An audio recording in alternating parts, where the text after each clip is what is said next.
Welcome back to, obviously, Fight Talk, and if you're watching on YouTube, you will see, and if you're listening on audio, you're about to find out. We are now joined by MMA journalist James Lynch of FloCombat's. So, James, thanks a million for coming on to, obviously, Fight Talk.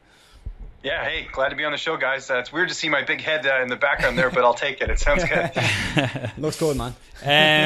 The reason why we have James on is we've been trying to get him on for a few weeks, looking ahead at cards, and why not this week? We have a great card in store with UFC 216 going down this weekend. Stack card. It's only a 4-fight main card, which surprised me. So we're going to be greedy and we're going to pick one fight from the undercard and go from there. So the reason why we will see when you listen to the rest of this episode, but we're going to start with the Fire Kid, Tom Duquesnoy, taking on Spartan Cody's Stamann. So James, what do you think of this fight? It's two real up-and-comers in the UFC, two hotly touted prospects. Almost in a way, it's disappointing they have to meet, considering both of them are hot prospects. But what do we think of this bout? I love it. I think it's sink or swim for both guys. Not that, if one of them loses, they're going to, be behind the eight ball, but it's just one of those fights where the winner's really going to propel themselves up. And one thing to note, I think a lot of people kind of forget that Cody Stamann actually took his debut at featherweight. So we're going to get to see him as a bantamweight fighter, which is very exciting to see him sort of put it all together. But Duquesnoy, in my opinion, has his hands full. Stamann's a really good guy. He's got the one loss. He's never been finished in his career. They actually both have 15-1 records.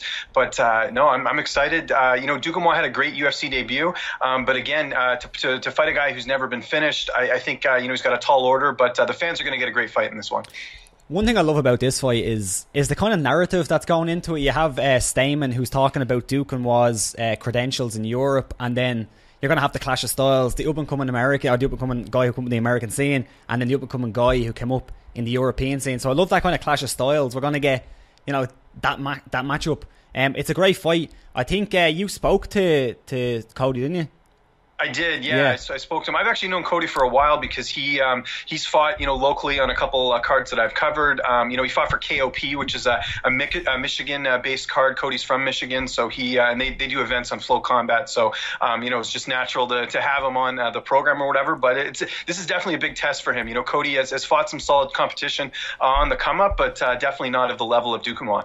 And almost, this is good, we've got both angles covered. We spoke with Tom Duquesnoy when he successfully defended his belt against Alan Philpott in Dublin's Tree Arena. And I remember saying to Tom Duquesnoy that night, I said, there's three French people I love watching. One is Eric Cantona, he's a footballer if you don't get the reference. Two was Paul Pogba, also a French footballer. And three was Tom Duquesnoy. This kid is an absolute killer. I've been lucky enough to see Tom fight in front of me on 3 occasions, and he certainly is this incredible prospect. So for me, this fight, something Cody said, he done his Georges St. Pierre, Matt Hughes, and he said he was not impressed with his debut. How could you not be impressed by Tom Duquesnoy's debut? The one thing that stood out, I think, in his debut, though, was he was getting hit in the first round, and I think that's something that Cody picked up on.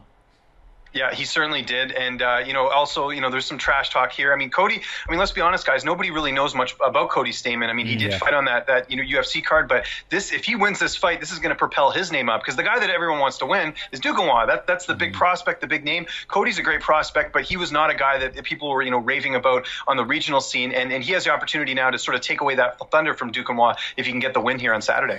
Do you think that they're matching Cody up with Duquesnoy to not give Duquesnoy a fight, but give him a favourable matchup? Because I see both as pretty good prospects, but do you think in the UFC's mind they're thinking, this is a favourable matchup for Duquesnoy? I do, and I also feel that they probably weren't that happy with Cody's debut because it went to a decision. Now, Cody's not a huge finisher in his career, but I think this is in some ways going to force him to go out there and use his stand-up. So I think the UFC's when they make matchups like this, sometimes it's to light a fire under a guy, and I think that's exactly what they're doing with Stamann. If he's able to go get the win, and for Duquesnoy, people can say, hey, he just took out a top prospect, and that will fast track him towards a title shot. What I like about Duquesnoy was touted for the UFC for a long time. He had contract negotiations and he held back. He said, no, I want to go. I want to get experience. Dan Hardy. Remember Dan Hardy done that for a long time? It's he held back, wanted the experience. And what he's done now, he trains under the Man of Shadow in France, but he's now moved to Jackson's Wink. And you can see a whole new wrinkle to the game. Like the fight Tom Duquesnoy had in Birmingham against Shea Walsh. I don't know if you've seen that finish, but it was I haven't. But I'm sure it's one of those ones I'll definitely be checking out before the fight. Yeah, it's stunning. But this is a crazy exciting fight. So again, it's something we always say in the show. You mightn't be familiar with both of their names, but these are two, as their records speak, both 15-1. Two very, very talented young fighters, and it's a good way. I'll push you for a prediction. Oh, well, I'm going to go Duquesnoy. I love Duquesnoy. I've interviewed the guy. I like him. I've watched him fight so many occasions. I think it comes down to as well. Like Duquesnoy is extremely talented, but we also have to consider the fact that we don't know a whole lot about Cody. And I think that we know a lot about Duquesnoy. We know what he does good. That's going to allow us to choose Duquesnoy over Cody a bit more because we don't know too much. So I'm going to go with Duquesnoy as well. I'm going to say a finish just because he basically finishes everybody. But we'll push you for a prediction as well. Sure, I'll go Duquesnoy as well. Bias aside, because I've interviewed Cody a bunch of times, I just think his striking and the fact that I think he's a little bit faster. Now, here's the thing, though, guys. If Stamann's able to neutralize that stand-up with his wrestling, he's a very good wrestler. He's very good at kind of controlling the fight. Then I think Duquesnoy's in trouble, but I do see Duquesnoy edging it out. I don't know if he'll get a finish, but he might get a decision in this one against Cody. He has been, in fairness to Duquesnoy, he has been pushed. That Philpott fight stands out for me, where he was really pushed on the Brendan Loughnane fight. Yeah, Brendan Loughnane. And he still got the decision. Then the opening card, or the opening fight on the main card, is Beneil Dariush taking on Evan Dunham. Dariush coming off a defeat, taking on Dunham, who is on, I think it's a 4 fight win streak. Four fight win streak. Four fight win streak. He's having a bit of a resurgence, isn't he, Evan Dunham? He is. Yeah, he's a bit of a dark horse in that division. 4 straight wins. The thing we forget about Dunham is just he hasn't fought. I think he's had just the one fight since 2016. In between now and then, injuries, rescheduling, things like that. So we sort of forget about him, and he's one of the old OG guys. He's been in the UFC forever. So it's a tough test for Beneil Dariush. Again, another kind of disappointing prospect at this point because Dariush is 2-2 in his last 4 fights. Granted, he's fought some pretty tough guys, but still, he's gonna have his work cut out for him. And Evan Dunham, who's just really good at smothering guys and really sort of neutralizing them from their weapons. Yeah, Dunham at one point was probably one of the best prospects at lightweight. A couple of years ago, he was one of the better. He was like a real next generation lightweight. He was a really, really good fighter, and he ran into some really tough guys. I thought the Sean Shirk one was a bit controversial. He lost that decision, and if he won that one, I think he was probably maybe top 4, top 5, and he probably would have gotten to the discussion there. But yeah, this is a tough fight. I do like Evan Dunham as well. I like the run that he's on, but it should be an exciting one because I really like the way Evan Dunham fights. What I think with Beneil here, and even Evan Dunham to a certain extent, the lightweight division, they're sort of the top tier of fighters. Once you hit like rank 8, 7, 6, 5, it's literally killer's row. It really is. You could be fighting the 8th guy, you could be fighting the 3rd guy, and there's not that much of a difference. As in, they are like, for me, I think this is the hardest division in the UFC. They're interchangeable. You don't really know who is top 5. Really, you could really put the top 10. You can mix them around, and you have a whole lot of good guys there. I just think in this one, I know you're going to push me for prediction here as well, is Evan Dunham he's hard-nosed in a way as well. He's gritty, he grinds out performances, and like you said, he's a throwback to the old style MMA fighter as well. He's as tough as nails, and I just think he'll have too much for Dariush, and he'll get the victory, possibly by late stoppage. Yeah, I can see that as well. I'm picking Dunham in this one. I just think at this point, Dariush has too many question marks with him. Sometimes he'll have a good performance and then he'll kind of follow it up with a dud. I think this is a bad matchup for him against Evan Dunham. Yeah, it's a tough one. I do like Dariush. His jiu-jitsu was amazing. His striking can be very good at times, and sometimes it's not. So as you said, he's kind of hot and cold. So I'm going to go with Dunham, especially because of the streak. Confidence is huge in MMA. So I'll go with Evan Dunham. I'm going to say decision. I'll say it's going to be a good hard-fought decision, maybe like 2 rounds to 1, something like that. Nice, good competitive fight. Right? Yeah, good competitive fight. Next fight on the card is in the heavyweight division. It's your number 2 ranked Fabrício Werdum taking on number 6 ranked, the Black Beast, Derrick Lewis. Lewis coming off a defeat though. Lewis looked like he was on an absolute tear, and he looked like he was on his way to getting a title shot. He ran into Mark Hunt, and he looked dead on his feet by the time he literally, that gas tank was emptied a round ago, and Hunt got the finish. Taking on Fabrício Werdum, the former champion, looking to get back there again. Was in the news this week for a little bit of a standoff, but he too was coming off a defeat to Alistair Overeem. What way do we see this one playing out, gentlemen?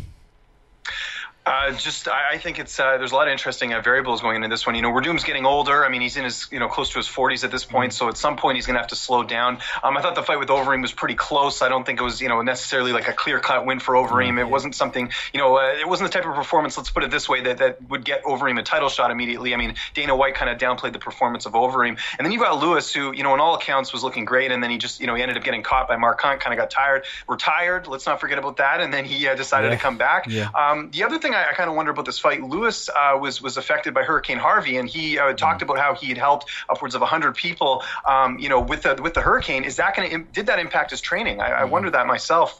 But I think at the end of the day, you just look at this on paper. If Werdum's going to be the same Werdum we've seen in years, I think he wins this fight. He's got a lot more tools to finish. He's got good stand-up, good ground game. I mean, a lot of guys are not going to beat Fabrício Werdum, and I think Derrick Lewis is in that category. Yeah, I think the Black Beast's last outing kind of.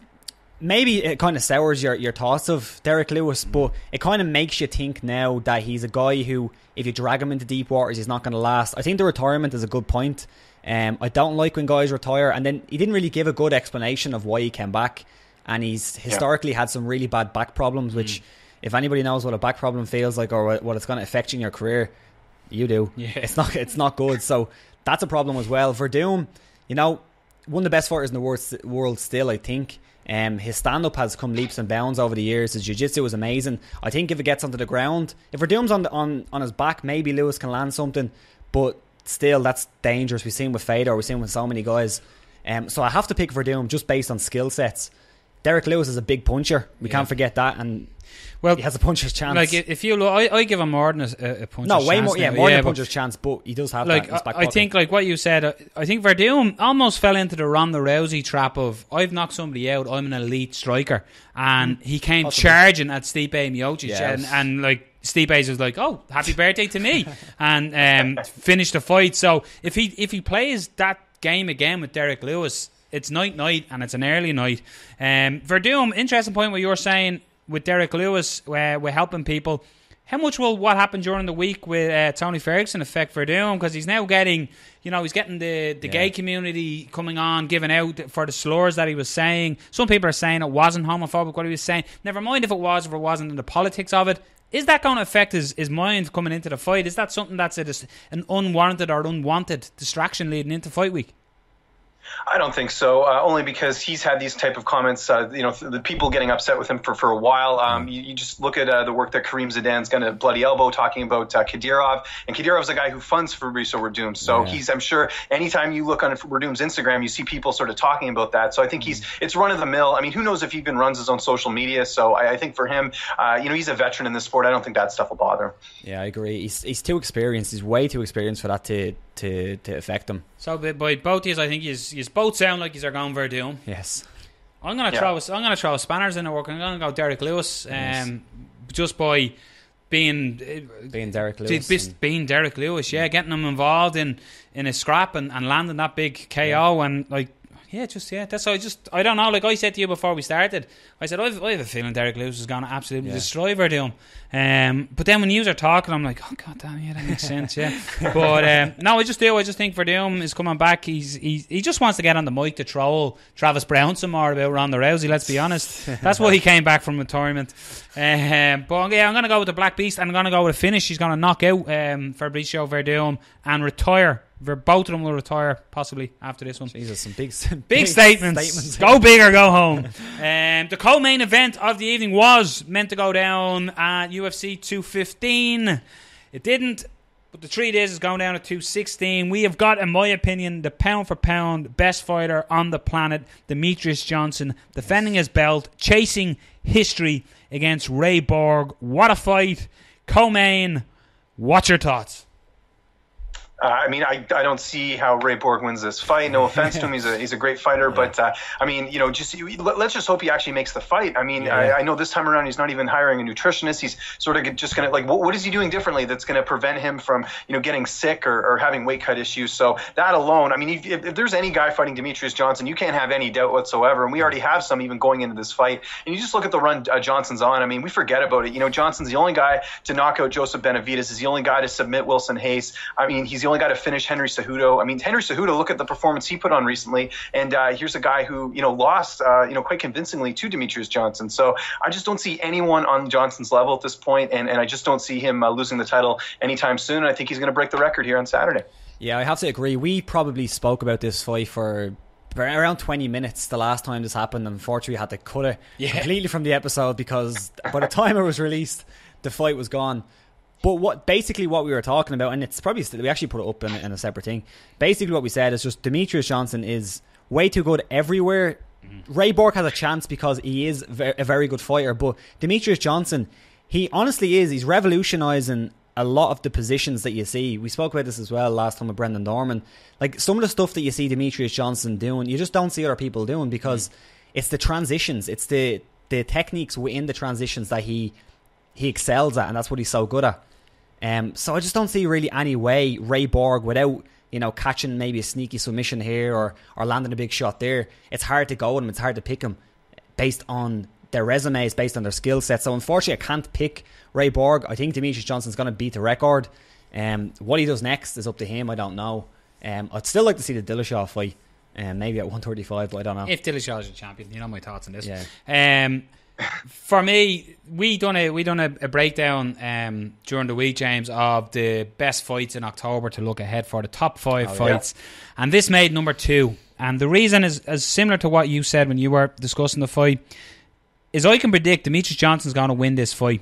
So for me, that's why this ended at number 2. This could go blow up right in your face. It could go terrible. Yeah. But how I phrased it was, if you were told you had to gamble your rent money or your mortgage money on this fight, who would you pick? You'd pick Johnson every time. Yeah. And that's the reason why this, for me, was number 2 in our list. Ray Borg is an incredible fighter, but the problem with Ray Borg is he has 2 wins in a row. So that means in this division, that gets you a title shot against Demetrious Johnson. Demetrious Johnson is the matrix of the flyweight division. This guy, when you're putting the puzzle together, he's already finished it, took it apart and put it back together without the picture facing him. He just has the answer to everything. I had said that on the same show, the Must Watch Fight show. I said that Demetrious Johnson is like an incredible artist. When he's here and with us, he's not appreciated. It's only when he's finished and retired we will look back and go, my God, how good was Demetrious Johnson. Rob has said it, his transitions from striking to takedown, it's not telegraphed. There's no seams in it. There's no, like, you don't, I think what I said last time. What's a hole in his game? Yeah, like what I said last time is you watch some guys fight, especially like in the heavyweight division, or, guys who aren't great, and you say, why isn't he shooting for a takedown? Why isn't he throwing leg kicks? And you never think that with Demetrious Johnson because he's doing it all so well. You're not looking for him to do any particular technique. He's free fighting in the purest form, and that's what he is doing. He's completely free fighting. It's what MMA was supposed to be. It's mixing the transitions, mixing the arts together, and it is beautiful to watch. I don't understand people who don't like Demetrious Johnson. Like it's their opinion, fair enough, but I just don't get it. I don't get why people like we had guys commenting on that thing saying that he shouldn't even be on the list. That fight shouldn't be on the list because Demetrious Johnson is too small and he's not good to watch. I just for me, I've said this a few times. When Demetrious is fighting, the worst thing the UFC do is they put Dan Murgliata as the referee, because Dan Murgliata I'm 6'4" and I look small beside Dan Murgliata. So when Dan's in there, it looks like he's bringing the kids for a school run when he has the two of them facing off to each other. Big Dan standing there towering over them. So please don't put Dan in. Who's the little referee? I keep saying who's the little guy. Put him in. But I just think, honestly, Demetrious Johnson, one thing I will say, it's the whole thing as well. I remember, I keep mentioning Ronda Rousey today, but when Ronda was tearing, everybody was like, no one will ever beat Ronda Rousey. Yeah. Nobody will ever beat her. And then she gets beat, and nobody will ever pick Ronda Rousey in a fight again. So it's like, until the puzzle is solved, you're only unbeatable. Does Ray Borg have the answers? I don't think so. I wonder what the postponement of the fight as well affects him. We spoke about it with Werdum. It's not the same thing, but he's so experienced that he's used to this. But maybe Ray Borg, all the hate that he's getting now, you pulled out, you got sick, why didn't you fight? Maybe that will affect him. Who knows? He has a great camp. Greg Jackson will guide him there. But you never know. He's not that experienced in MMA just yet. He has a couple of fights, so could be an interesting one. But I'm going with DJ. I presume we're all going DJ, are we? DJ, yeah. Does he get the finish or does he go 5 rounds? I think he gets a finish. He every time you think that he might go the decision, he gets it done. And I think again with what's going on with Borg at this point, I just think Johnson's just vastly superior. And I think he gets it done maybe by submission. We'll say that. Like I think a good fight out of all the fights that DJ's had, I think Horiguchi is a good comparison for this fight with Borg. Yeah. And if you look at DJ, like a second to go in the 5th round, he got the armbar. So that's how good this guy. The fight was wrapped up. He had won five rounds to nil, and he still went for the finish. Appreciate the genius that is Demetrious Johnson. That list we were talking about, James, about the number 1 fight of October. It's the main event of 2016 of UFC 216. Tony Ferguson taking on Kevin Lee. We picked this as number 1. We got a little bit of heat to why we picked it. The reason being, I'll tell it before I get your opinion, is because unlike the Demetrious Johnson-Ray Borg fight, if I told you had to gamble your rent or your mortgage, you'd be undecided who you're picking. Because this is just an all type of crazy brawl. This has the potential to be such an explosive bout. But never mind what I think. What do you think of the fight? Well, first off, let me say that I've seen a lot of people say Kevin Lee didn't deserve the shot. I completely disagree. I think, talking your way into a fight and also winning 4 straight fights by stoppage definitely has earned that.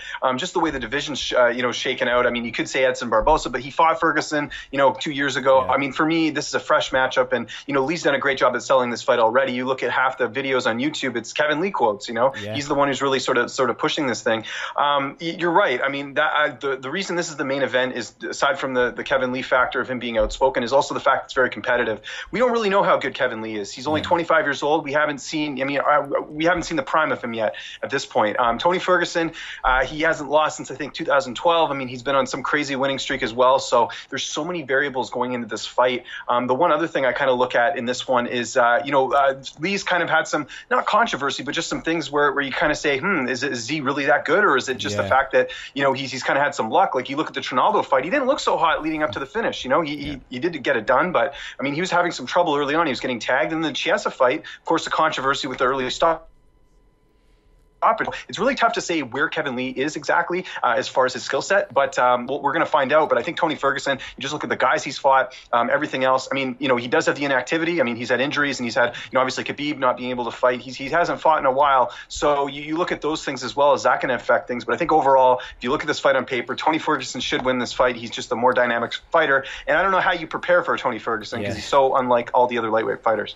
Yeah, it's crazy. Like, it's Tony Ferguson, I don't think he's able to have a boring fight. I just don't see it. Even if the fight's going boring and he's winning a close decision, he'd probably start throwing like spinning back elbows and stuff just to make it exciting. He's an amazing fighter to watch, and he's so talented. He's crazy talented. And what I like about Tony Ferguson is when he had problems in certain fights. Like if you go back to the Danny Castillo fight. I was going to say Garcia. Jesus, that's boxing.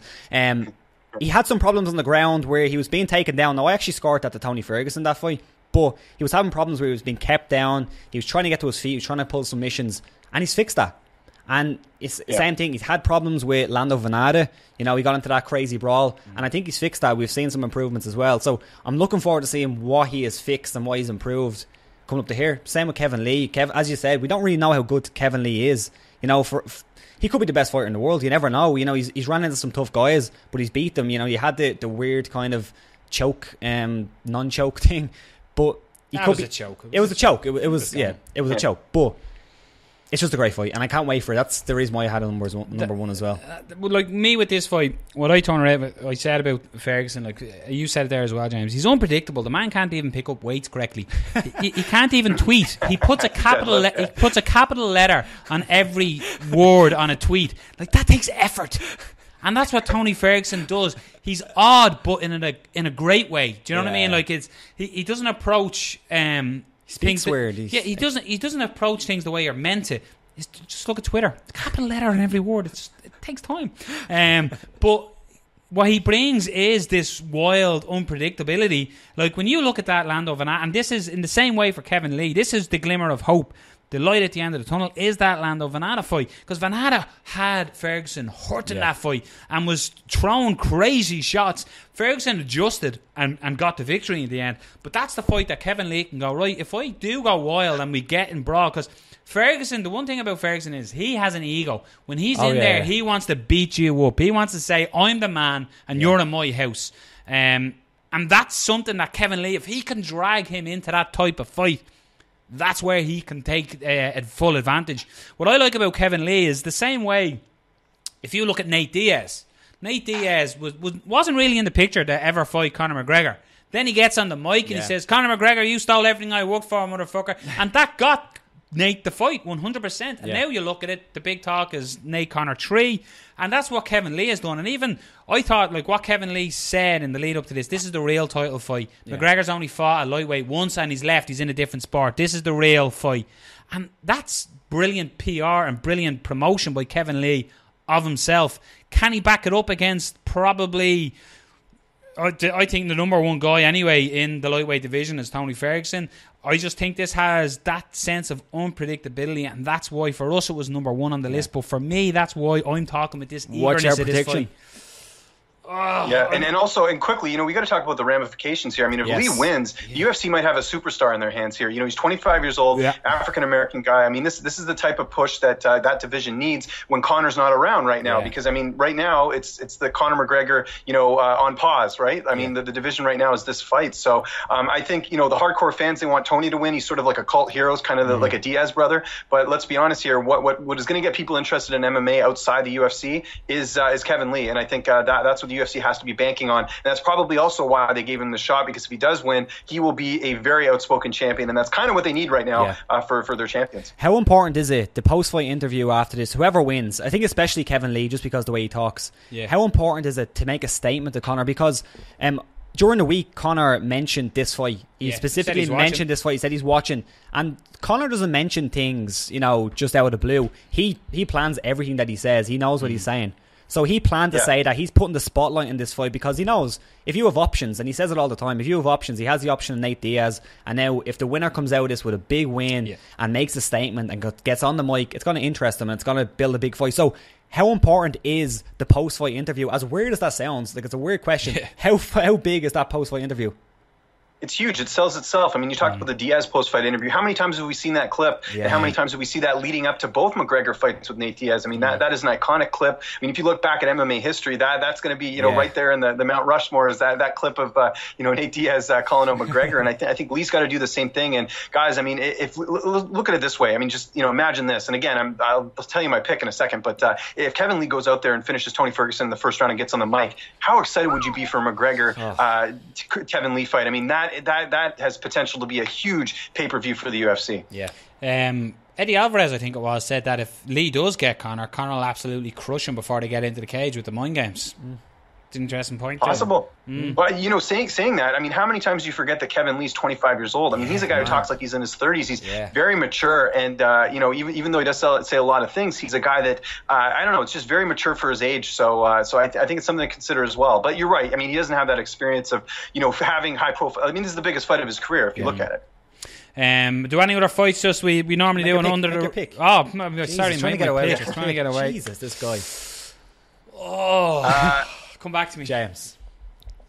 I got to go Ferguson in this one. I just think if we're looking at this on paper, I think that Ferguson, tough guy to finish, tough guy to submit, tough guy to knock out. I got to go him. But if Kevin Lee goes out there and knocks him out, would not shock me because this guy, like I said, we have not seen the best Kevin Lee yet. Yeah, I agree. I think when I'm making a prediction, you have to base it on previous fights, and when you don't see anything specific there that you can choose to get the winner over the line, you have to go with the guy who's looked a little bit more impressive, had the tougher fights, and I'm going to go with Tony Ferguson to get a win. I'm going to go with Kevin Lee. And the reason being is because, the way Tony the way he comes in and he does all his madness, I think Kevin Lee will get a read on it.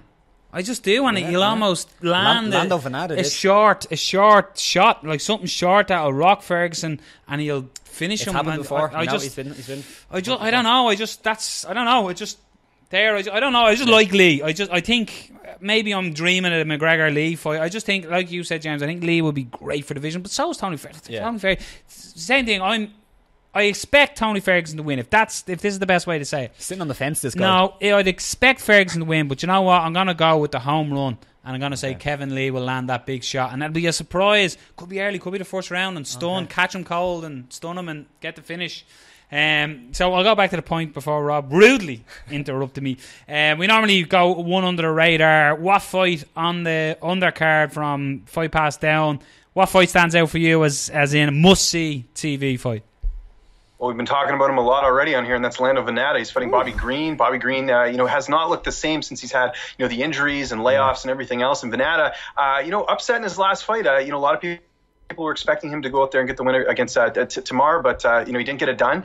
He had all that momentum from the Ferguson fight, even though he lost, and then he followed that up with the knockout over McDessie. Is he going to be able to recapture that? I mean, he's got to go out there and beat Bobby Green, and I think he can. I'm picking Lando Venata in this fight, but Bobby Green is a guy who's surprised before. He's had a couple close fights, and he's again just been very inactive. So these guys both like to stand and trade. I'm going Venata and Green as the dark horse pick for fight of the night. Yeah, that's such a good fight. If you're calling Lando Venata groovy Lando Venata, you call Bobby Green kind of groovy Bobby Green, because he has a similar kind of style, and not in the terms of the kicks and all, but like his boxing's kind of similar. He's kind of groovy. Great fight. I'm gonna go with I'm gonna pick Godbear versus Harris. Did I take your pick? No, go on. I like the heavyweights. It could end there early. We had Godbear on the show. Super nice guy. So I'm gonna go with Godbear and Harris. Yeah, I like Godbear there with power. Like, he's on the show with us here, but I just think it's a big opportunity for Godbear to make a statement for UK MMA as well. I'm going to go with Brad Tavares. I always like Brad Tavares. He's on a bit of a slump. Has been. He looked like he was getting there. Yeah. Tell us, ladies. I think that's a good fight. And again, it's so low down the card. But that's UFC 216. What was their thoughts on it? The picks, the fights. Agree with us or disagree with us? I've gone on some crazy ones, but I honestly think this is a fight card that it hasn't got the hype it almost deserves. It's a good card. Yeah, it's a great card. It's a solid card from opening to close. Yeah. And potentially you get to see history go down on Saturday night. Yes, sir. So, James, thanks a million for coming on to obviously Fight Talk. Enjoy the fights. Yeah, I will. Thanks so much for having me on. It was a pleasure. I'd love to do this again. And your listeners can follow me on Twitter at Lynch on Sports. That's where you can find out all my interviews, all my work, and all that. And thanks for having me on, guys. Yeah. Cheers. Check out his YouTube page, because you're probably the most active interviewer in MMA I've ever seen. Like an interview every day almost. Well, for video especially. Yeah. I don't think people do as many videos and interviews as I do. But that's the name of the game, man. You gotta try and be different. So that's my shtick, is the video interviews. Like you guys, great channel as well. I always check out the stuff. Thanks, man. Appreciate that. And an Ultimate Pro. I didn't even have to say where can people catch you. The Ultimate Pro. So yeah, James, thanks again, my man, and enjoy the fights on Saturday night, and talk again soon. Yeah, anytime, guys. Cheers. Thanks, my man. Cheers, man. There we are. UFC 216 goes down on Saturday night. It's one hell of a stack card.